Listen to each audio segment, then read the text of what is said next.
Malam di Bintaro terasa lebih sunyi dari biasanya. Langit pekat tanpa bintang, hanya sesekali kilatan petir di kejauhan yang memantulkan bayangan rel berkarat.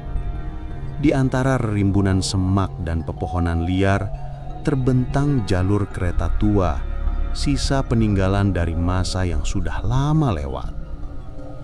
Orang-orang menyebutnya rel arwah, karena setiap malam Jumat Kliwon ada suara kereta yang melintas, padahal jalur itu sudah lama ditutup. Setiap penjaga rel di kawasan itu tahu aturan tak tertulis. Jangan pernah berada di sekitar rel setelah tengah malam. Tapi malam ini, seorang petugas bernama Samsuri mendapat giliran jaga sendirian. Ia harus memastikan area sekitar aman dari pencuri besi rel.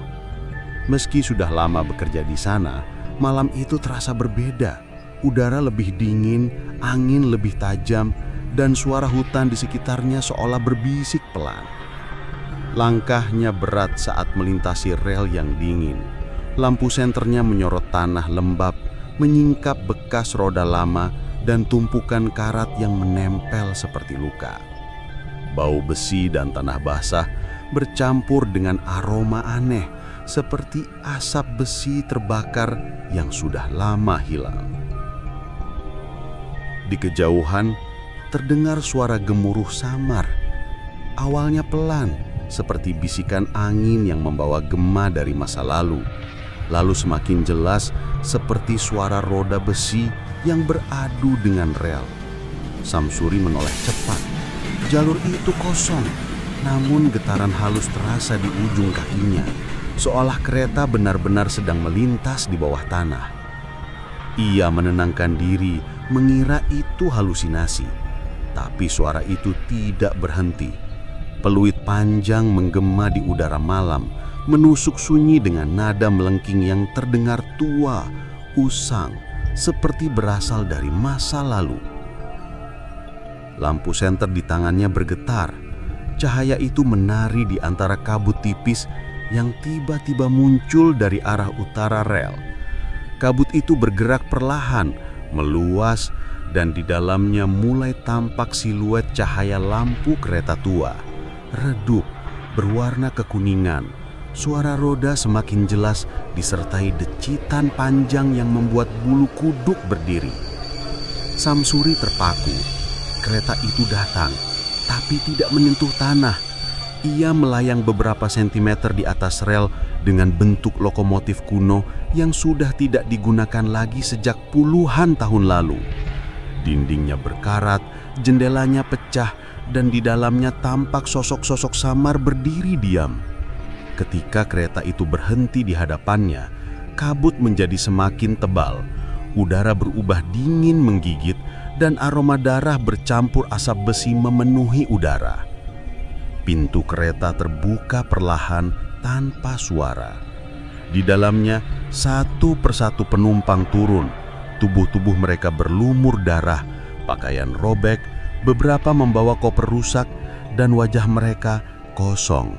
Mata hitam pekat, pandangan hampa seperti mencari sesuatu yang belum selesai.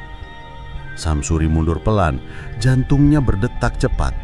Ia tahu cerita lama tentang tragedi tabrakan kereta Bintaro pada tahun 1987. Ratusan nyawa melayang di jalur itu.